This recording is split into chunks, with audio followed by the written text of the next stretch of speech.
Alright YouTube, here's my first video on my new printer, the Ender 3. I've had it for about a week now. It's a really nice printer. I don't know, I see a lot of people doing a lot of reviews on these things and unboxings. You guys can Google that shit and look it up on your own. But I ordered it last week on a Sunday from a 3D printer online store, and I got it in 4 days. And I started doing some prints on it, and I decided not to do the standard, dog test or any of that shit. What I did first is I printed this right here. This is the first print that I did, so I could cover up the fan just to make sure it was good. And then I wanted to get a standard SD card, so what I did here is I found this on Thingiverse. It screws right here in the front, and it holds the standard SD card adapter, which is perfect. It fit perfectly, everything's nice. Then of course, it's Tron. You gotta have the Pet's Fang fan on there with Tron. Come on, it's Tron. Tron's sexy as fuck. Come on, guys. And then I went through here, and I printed out 2 different versions of the filament guide down here to keep it away. The first one was okay. It had a gap in it. It turned out nice, but I don't know if you can hear it. That stupid squeaking is irritating as hell. And it was worse with the other one that I had, so I went ahead and printed this one out. It works nice, it does a good job. And then I had down here, on the Z-axis, right here, I went ahead and I printed out a 1.5mm spacer. And that lined everything up. Oh man, that squeaker's driving me nuts. And it looked, it works great, does a good job. And then I decided to go with the top filament guide. It was a remake of one that's already on Thingiverse. I'll link the files down below so you guys can take a look at them. And then I'm looking for a good tool thing. I found one up here that just holds the scraper. It's not too bad, but during prints and stuff, it was rattling and it started hitting here. So it sounded like something was loose, but it wasn't. I was just a dumbass and wasn't paying attention. Went to go get some filament just to kind of have fun with it and play with it. I got 2 kilos of filament when I purchased it, along with the glass bed here. I got all this on the upgrade, which came out really good. Oh yeah, see, I'm printing something right now. One of my friends, their birthday just came up and they like Game of Thrones, so I'm printing her out an Iron Throne. It's turning out nice. I love it. Print quality is amazing. Took me a little while to find a good profile to use. So I got everything set up and working good. Getting beautiful print quality, of course. Had a lot of fun with it, so I wanted to test it out and kind of see how it printed and how things went out. I had to do the snake, just because, it's a snake, it's awesome. Sir Snake is great. Tolerances are really good. Layers came out smooth as glass on it. I mean, beautiful, beautiful clean print all the way down. It did have a little bit of a problem doing the ribs. I don't know if you can see it. There's a couple of little bumps and bruises along the way. And then of course, I printed it out, everything went good, and I broke the fucking tail. Damn it. That's okay. I'll print another one. I'll probably do it in red. And then I decided to do a Marvin to get an idea of how the upgrades were affecting it when I got it done and got it set up. So this was before I put the cooling fan, or the Fang on there, the Pet's Fang. It turned out really good. It was really nice. Unfortunately, it gave me a little bit of a sack there. I don't know how well you can see that. The bridging wasn't doing too good. You got a little bit of a nut sack going on. So, Marvin sung like a horse. I did a Flexi Rex just to kind of test it out and see how clean that printed. It did good. I had my Cura settings a little off, unfortunately. My top layers came out a little bit thin in some spots here and there, but I was able to get that tuned and fixed up. I started out with the, the Sans Tube Cura profile, and I kind of tweaked it and modified it to make it work good. After I did the Rex, I wanted to kind of see how it worked with the Flexi Raptor. And he turned out pretty good. Again, I had a problem with the layering, you know, the top layers and the bottom layers. It came out nice, it looks good, but unfortunately right there, I had my dog, nice, quiet, good guy, right over here, to give himself a good scratch, decided that he was going to walk through my office at the same time as me, and bump into the table. Yay, smart. But it's just that one little section there, and I haven't had a problem since. And then I did the benchy. I kind of wanted to see how it would look and how it would turn out. The layers and everything look good. I did get some artifacts in it, but I was able to get that fixed and get that cleaned up. Overall, it came out pretty nice. Not too much stringing. You know, with these stupid little artifacts right here. Salmon skin or whatever the hell. You can probably see it here too in the front. It was really bad with this one. And what had happened is, you see these dampeners down here? I had one of those come loose and it was sitting to the side, and it started to vibrate a little bit more. And right here on the Z-axis, on this bracket here, I actually had to take it off for a little while until I had time to actually sit down and work on it.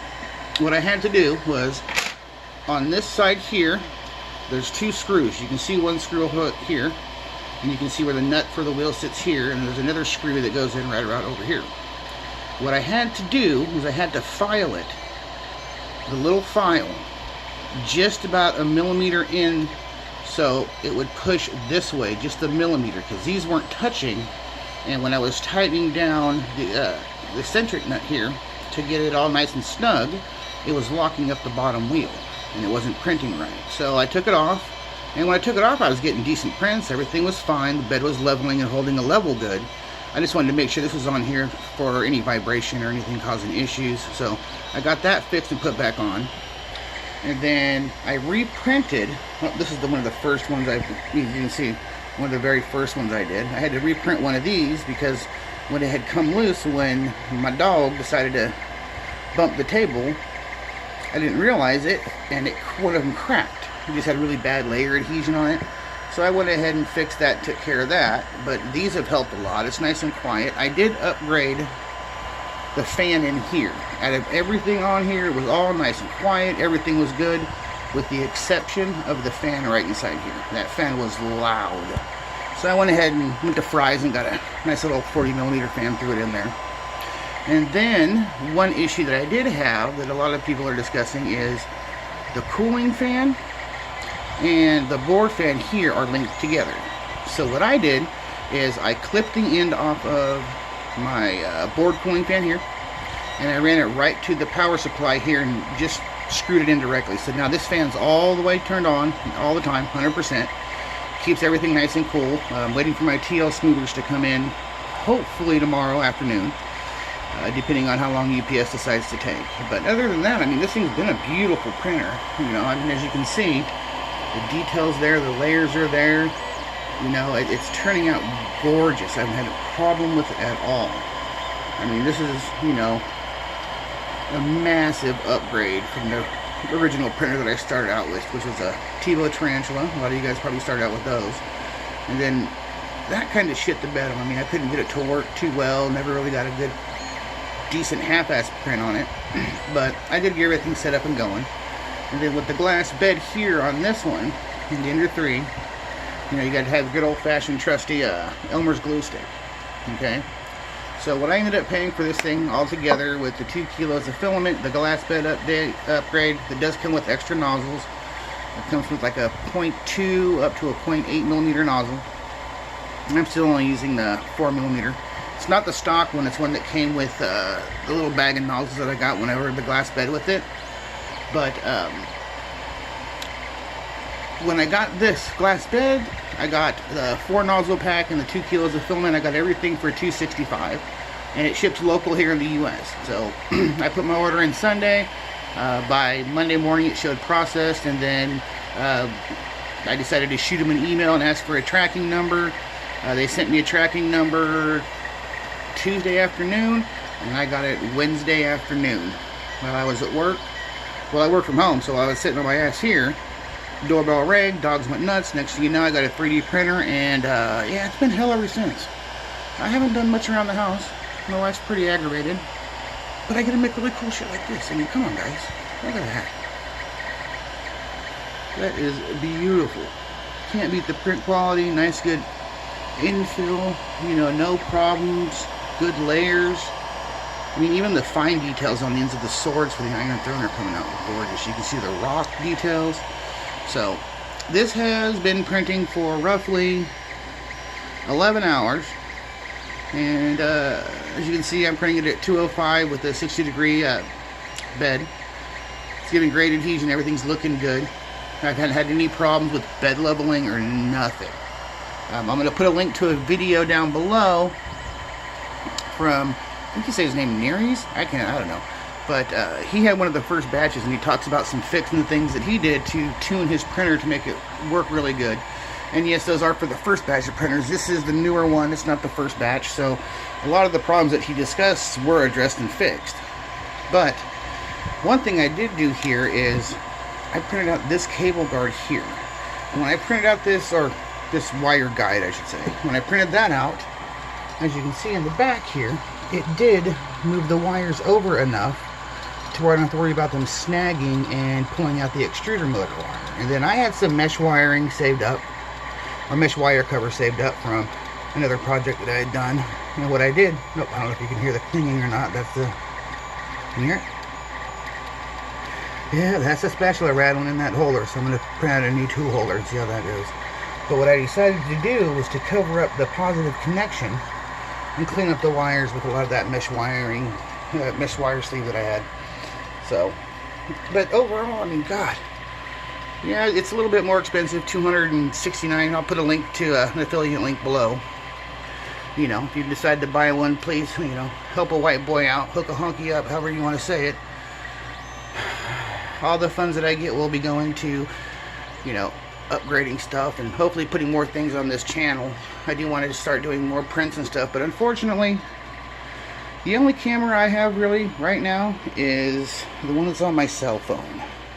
You know, but I can say I've got rad because, you know, it's rad. I mean, come on. So, I don't know, hope you liked the video. Everything looks good. Now, I didn't have any of the problems people were discussing here with the connections to the tubing. Mine's connected just fine. Everything was clean and good. I had no problems. It's holding up pressure really well. I haven't had any clogs or anything of that nature. So, they have made a few changes and modifications to it since the first batch, maybe 2. So everything looks good. Hopefully what I want to do is I want to find a good bracket to be able to put on here so I can get some time-lapse videos of prints. And then if there's anything you guys wanted to see printed off the Thingiverse or something, just, you know, shoot me a link, let me know what it is, and I would be happy to record it printing and get that up and going. But, you know, if you're interested in getting a 3D printer and you want something good quality, something that's going to print really well, that takes a little bit of time to just kind of get up and running, Ender 3 is perfect. Like I said, there's people that have had their issues. You know, it is China. You know, QC is not a big thing, but hey, they do the best they can. You know, when you're producing billions of different things for billions of different people, billions of different shit's going to be broken, I guess. I don't know. Could be better, could be worse, but hell, for just under $270, can't beat the price, can't beat the quality. Once again, I can't get over that print. Can't beat the print quality and the detail. Beautiful detail. And yes, I'm using Simplified 3D for my splicer, and I am using the profile from that Nerys has available. I pulled his profile and it's been perfect. Good clean prints, no stringing, maybe a little bit here and there, but I mean, when you get to the finer details and the smaller parts of prints that are kind of sticking out, you kind of expect it to happen. More like hairs than they are stringing, so. But this has been flawless. Beautiful prints. Once again, you can't help it. You gotta look at the green snake. The green snake is awesome. When you look at the back on that, it is glass smooth. Perfect. I think the next one I'll do will be out of red. I don't know. Might do a nice red one. Got the pink for breast cancer awareness. I did print my wife a pink cell phone stand, but she has it downstairs holding her phone. Got white, and then I got this. They say it's translucent yellow, but to me it looks more like green. And what I did is I went to Fry's, and I got the cheap filament from Fry's. It was only like $14.99. And when I first started printing with it, I mean, I was getting stringing everywhere. So what I did is I thought about it a little bit more, looked at it again, took a look at the way things were going. I was getting no layer adhesion, nothing. And I realized I was printing at 195. Bumped it up to 210, and for cheap filament that people give bad ratings to on Fry's, from Fry's, for a cheap price, I don't know, I think it came out pretty good. I think the filament's worth getting into, especially if you want to get something local at a store that you can just get started with or kind of fool around with while you wait for the good shit to come in.